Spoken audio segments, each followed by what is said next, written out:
Selamat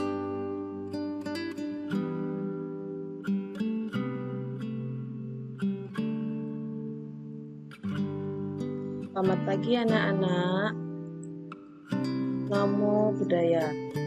Sebelum Ibu memulai pembelajaran pada pagi hari ini, marilah kita berdoa bersama. Silahkan anak-anak merangkapkan kedua belah tangan di depan dada.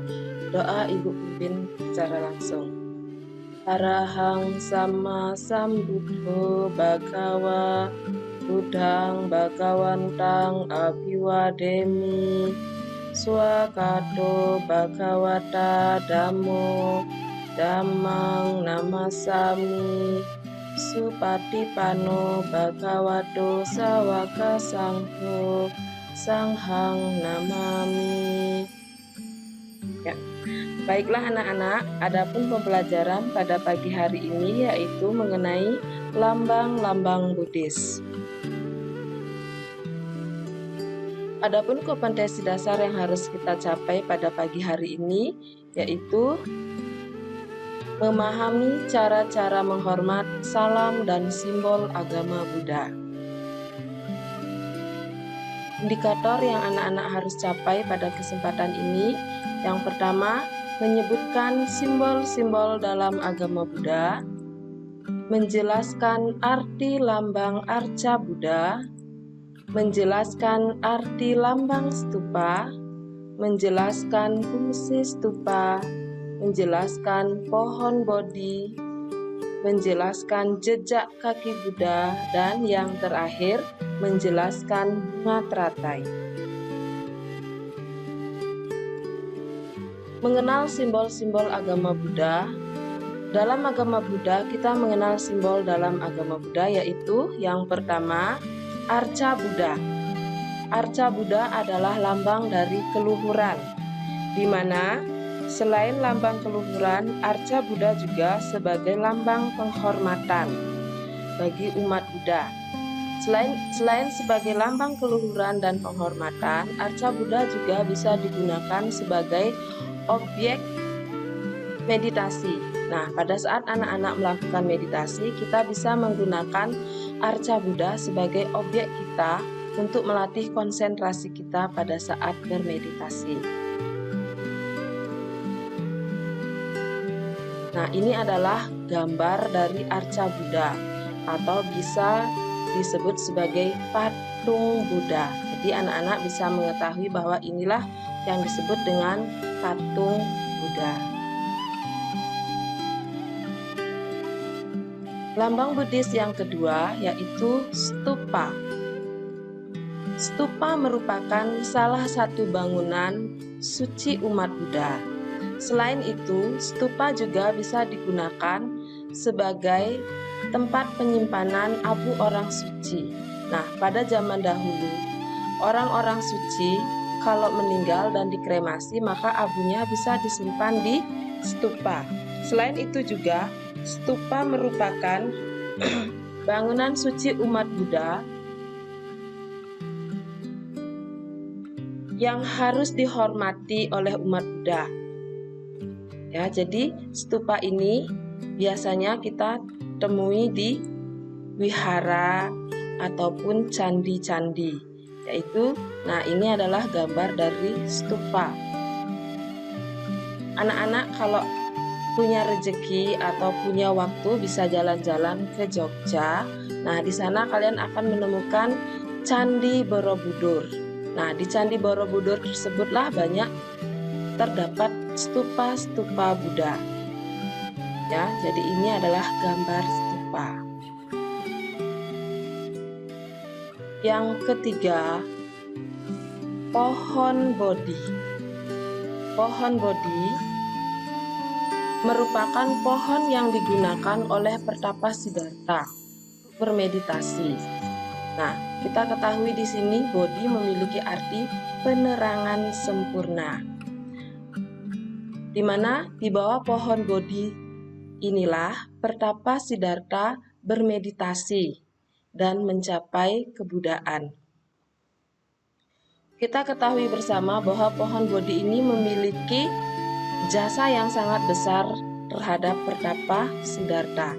karena pohon Bodhi ini bisa melindungi Pertapa Siddhartha dari sinar matahari pada saat beliau bermeditasi di bawah pohon Bodhi untuk mencapai kebudaan.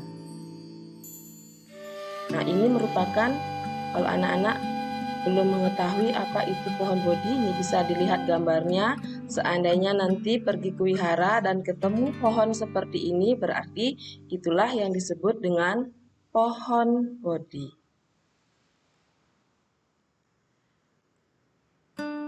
Lambang Buddhis yang keempat yaitu telapak kaki Buddha, atau yang biasa disebut dengan jejak kaki Buddha. Jejak kaki Buddha ini adalah lambang dari kehadiran Buddha di dunia ini untuk mengajarkan Dhamma kepada kita semua, di mana kita harus mengikuti jejak Buddha dengan cara kita melaksanakan ajaran yang diajarkan oleh Sang Buddha, yaitu salah satu ajaran yang harus kita praktekkan dalam kehidupan sehari-hari, yaitu dengan melaksanakan ajaran kebaikan. Ya, dimana kita di sini, dimanapun kita berada, kita harus selalu melaksanakan kebaikan-kebaikan yang telah diajarkan oleh Sang Buddha.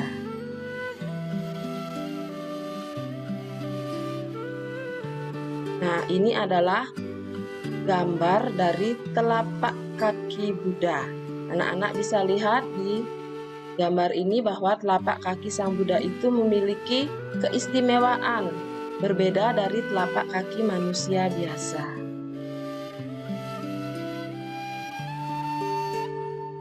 Yang kelima, bunga teratai.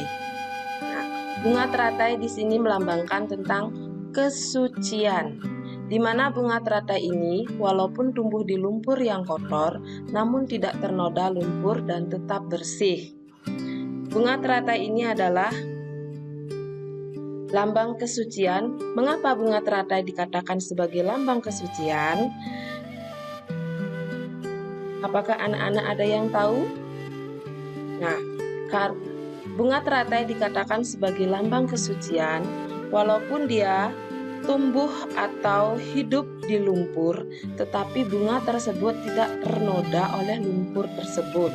Selain itu, bunganya juga sangat indah dan mengeluarkan bau yang sangat harum.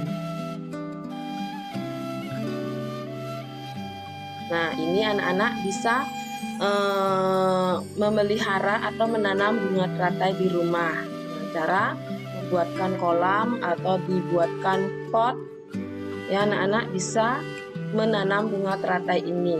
Nah, kita bisa mencontoh bunga teratai ini walaupun dia tumbuh dan hidup di lumpur, tetapi dia tidak terpengaruh atau ternoda oleh lumpur tersebut.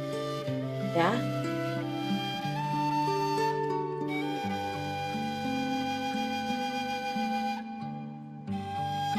Kemudian, nah anak-anak, sebelum ibu